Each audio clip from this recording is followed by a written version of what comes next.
Este programa é livre para todos os públicos.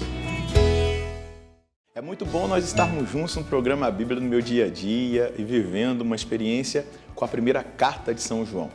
Estudando essa primeira carta, ruminando essa primeira carta, versículos por versículos, onde Deus tem nos direcionado muito, chamado a nossa atenção, nos convidado a dar passos concretos de conversão, de mudança de vida.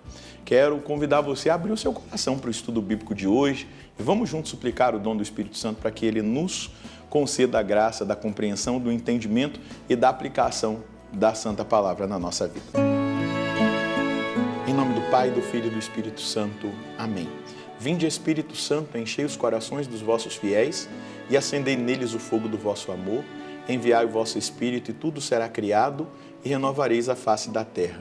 Oremos. Ó Deus, que instruíste os corações dos vossos fiéis com a luz do Espírito Santo, fazei que apreciemos retamente todas as coisas segundo o mesmo Espírito e gozemos sempre da sua consolação por Cristo Senhor nosso. Amém. Vamos dar prosseguimento ao estudo da primeira carta de São João. Vamos para um capítulo novo, então quero convidar você a pegar a sua Bíblia, o seu caderno. Anota aí o texto de hoje, 1 João, capítulo 2, versículos de 1 a 6. 1 João, capítulo 2, versículos de 1 a 6. Vamos ler junto o texto, meditá-lo e colher a mensagem que Deus tem para nós hoje? Meus filhinhos, escrevo isto para que não pequeis. No entanto, se alguém pecar, temos junto do Pai um defensor, Jesus Cristo, o justo. Ele é a oferenda de expiação pelos nossos pecados, e não só pelos nossos, mas também pelos pecados do mundo inteiro. O critério para saber se o conhecemos é este: se observamos os seus mandamentos. Quem dizer eu conheço a Deus, mas não observa os seus mandamentos, é mentiroso, e a verdade não está nele. Naquele, porém, que guarda a sua palavra, o amor de Deus é plenamente realizado. Com isso, sabemos que estamos em Deus. Quem diz que permanece em Deus deve pessoalmente caminhar como Jesus caminhou. Brilhante a reflexão de São João para nós, não é? Um texto riquíssimo, não é? A carta de São João em si é uma riqueza profunda, né? João era chamado de águia, né? Cada um dos evangelistas tinha a imagem de um animal. João é a águia que vê mais longe, tem uma visão mais profunda.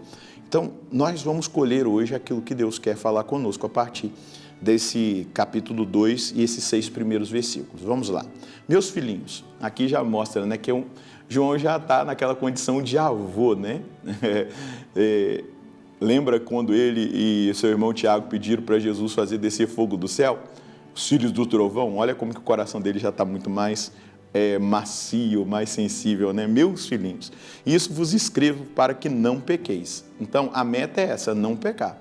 Na Canção Nova a gente tem o pega aí, né? Pode parar de pecar.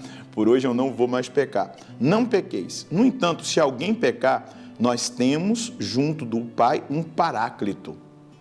Jesus Cristo o justo. Nós temos diante do Pai um defensor. E qual é a defesa diante do Pai para os nossos pecados? Ela é somente oral? Não. Ela é de uma vida entregue. A defesa é a cruz. Jesus morreu pelos nossos pecados. Pelos pecados daqueles que vieram antes de nós, todos. Pelos pecados dos que estão vivendo nesse tempo atual em que nós vivemos e pelos pecados daqueles que virão. O sacrifício de Cristo, ele é uma nova e eterna aliança. Essa aliança do sacrifício ofertada ao Pai pelos nossos pecados. Então, nós temos diante do Pai um defensor, um paráclito. E a defesa é a cruz, é o derramamento de sangue pelos nossos pecados. E por isso nós não podemos permanecer no pecado. Por isso, o chamamento primeiro é esse: não pequeis. Mas se vocês pecarem, eu quero dizer, se você cometeu um grave pecado, um gravíssimo pecado, você tem diante do Pai um paráclito, um defensor. Você tem a cruz de Cristo, o sangue de Jesus, que te purifica e que me purifica de todo pecado. Ele é a oferenda. Aí João vai mostrar, né, aquilo que eu já expliquei antes. Ele é a oferenda de expiação pelos nossos pecados, e não só pelos nossos, mas também pelos pecados do mundo inteiro, de todo o mundo. ele é a expiação. Essa é a boa nova, é a boa notícia. Nós temos que dizer isso para os pecadores. Nós temos que dizer isso para aqueles que ainda estão numa vida de pecado. Eles têm perdão. Eles são amados por nosso Senhor. Eles têm diante de Deus um intercessor, um defensor, um paráclito, que é Jesus Cristo. Eles têm a expiação dos pecados, a cruz. E aí ele começa nisso, versículo 3. Sabemos que o conhecemos, se guardamos os seus mandamentos. Quem diz eu conheço a Deus, mas não guarda os seus mandamentos, é mentiroso e a verdade não está nele. Veja aqui o que João quer nos indicar. Você já é 100%, já está 100% pronto? Não, você está em combate. Você está combatendo contra o demônio, as tentações do demônio. Você está combatendo contra o mundo que te oferece caminhos que vão te levar na contramão daquilo que é a vontade de Deus, e você tem as suas paixões carnais. É uma luta constante, até o nosso último suspiro. Mas quando nós conhecemos a Deus, quando nós experimentamos a Deus, eu experimentei Jesus há 28 anos. Então, desde aquele momento, começou a existir dentro de mim um desejo de agradar a Deus. Começou a existir dentro de mim um desejo de corresponder aos mandamentos. Tem 28 anos que eu estou nessa luta, mas muitas vezes eu não consegui. Muitas vezes eu caí, muitas vezes eu pequei, muitas vezes eu tive que ir ao confessionário. Precisei ir constantemente para me libertar de vícios. E ele está dizendo aqui exatamente isso. Nós precisamos desejar guardar os mandamentos, nós precisamos lutar para guardar os mandamentos, nós precisamos buscar a graça de Deus para guardar os mandamentos. Precisa existir dentro de nós isso.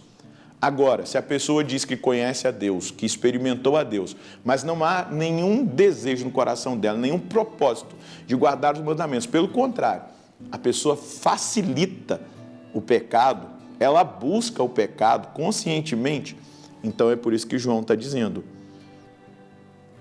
quem diz eu conheço a Deus, mas não guarda seus mandamentos é mentiroso e a verdade não está nele.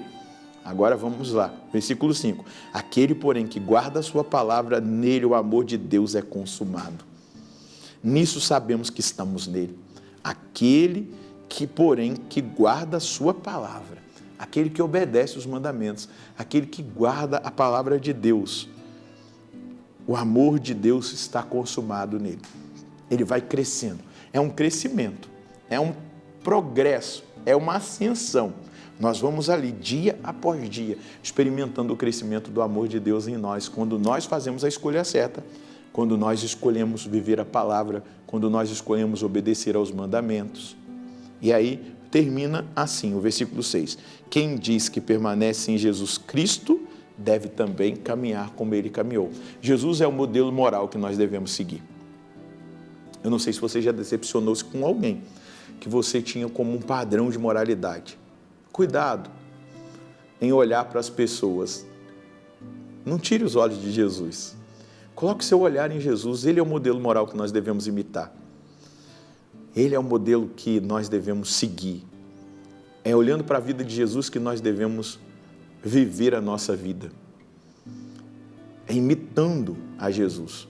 Não tem a imitação de Cristo, um livrinho que vai nos levando a uma reflexão profunda dos passos que nós devemos dar nessa dimensão de imitar a Jesus, de imitar as atitudes de Jesus, a vontade de Jesus. É assim, é essa que deve ser a nossa decisão e o nosso propósito, viver na vontade de Jesus, permanecer em Cristo, caminhar como Ele caminhou. É muito fácil, tudo que você for viver, os desafios que se apresentarem diante de você, as tentações, você tem que perguntar assim: o que Jesus faria no meu lugar? Como que Jesus trataria essa pessoa? Essa situação que está sendo me oferecida, qual seria a atitude de Jesus, a decisão de Jesus? É a partir daí que você vai experimentar essa grande graça do cuidado de Deus e principalmente do fazer a vontade de Deus agradando o coração de Jesus. Eu tenho certeza que todo mundo que está fazendo o estudo bíblico comigo hoje tem esse desejo de agradar a Jesus. É por isso que nós estamos ouvindo a palavra, é por isso que nós estamos meditando, ruminando aqui. Daqui a pouco nós vamos escolher a vontade de Deus para nós. Vamos pedir a Deus que nos dê a graça da aplicação dessa palavra na nossa vida. Mas é importantíssimo que a nossa decisão seja essa, eu permaneço em Jesus Cristo. Eu tenho comunhão com Ele. Eu vivo essa experiência de conhecimento, não simplesmente intelectual, mas de experiência cotidiana com o nosso Senhor, na oração, na intimidade do coração, na escuta da palavra. Então, eu vou adequando a minha vida à vida de Cristo. Eu vou caminhar como Ele caminhou. Qual é a mensagem de Deus para nós hoje? O Senhor me chama a viver na verdade. Isso indica um caminho de fidelidade aos mandamentos, num crescimento cotidiano no conhecimento de Jesus, na intimidade, na oração, na vida interior. Esse conhecimento me levará a caminhar como Jesus caminhou. Não tem uma música do Padre Zezinho? Amar como Jesus amou, sonhar como Jesus sonhou, viver como Jesus viveu. É isso, é caminhar como Jesus caminhou. É ler o Evangelho e aplicar o Evangelho na vida, é seguir os passos de Jesus. Essa é a aplicação da palavra de hoje. Vamos rezar? Senhor, nós queremos hoje, diante da sua presença, fazer uma aliança, e uma aliança definitiva, não de curta duração, mas definitiva. Nós queremos seguir os seus passos. Eu vou dizer agora em primeira pessoa, assumindo a minha responsabilidade, eu quero caminhar como o Senhor caminhou nessa terra, eu quero viver como o Senhor viveu, eu quero, Senhor Deus, pensar como o Senhor pensou e pensa, eu quero sentir como o Senhor sente e que os meus sentimentos estejam adequados aos seus sentimentos. Ajuda-me a viver dessa maneira. Ajuda-me a romper com o pecado, a reconhecer que eu tenho diante do Pai um defensor, um paráclito. Quando eu pecar, quando eu falhar, eu vou voltar, mas eu quero permanecer, eu quero crescer. Eu quero crescer espiritualmente, eu quero crescer na amizade contigo, eu quero crescer na minha vida interior, eu quero crescer fazendo a vontade do Senhor, custe o que custar. Ajuda-me, Senhor, a experimentar ainda mais da sua bondade, ajuda-me a experimentar ainda mais da sua misericórdia, ajuda-me a viver, Senhor, com a força do seu Espírito, o propósito que o Senhor tem para a minha vida. E esse propósito é um propósito de santidade, de vida em abundância. Me ajuda a experimentar essa graça, porque sozinho eu não consigo. E eu peço hoje pelos meus irmãos que estão fazendo o estudo bíblico comigo, que essa palavra, sabendo que nós temos um defensor diante do Pai, nos dê a capacidade de fazer a escolha certa, de romper com o pecado, de viver os mandamentos, de fazer tudo como o Senhor fez, de viver, de caminhar como o Senhor caminhou. Muito obrigado, nosso Senhor e nosso Deus. Essa deve ser a nossa meta. Ela é alta e nós precisamos fazer metas altas, estipular metas altas para a nossa vivência com o Senhor. Caminhar como Jesus caminhou aqui, nesse mundo. Sempre fazendo a perguntinha, o que Jesus faria se fosse Ele que estivesse no meu lugar? Isso vai ajudar demais a gente a fazer as escolhas certas e a estabelecer que quem governa a nossa vida é o Senhor e que nós observamos os seus mandamentos. Deus abençoe você e a sua família. Nós nos encontraremos no próximo programa, se Deus quiser, no nome do Pai, do Filho e do Espírito Santo. Amém.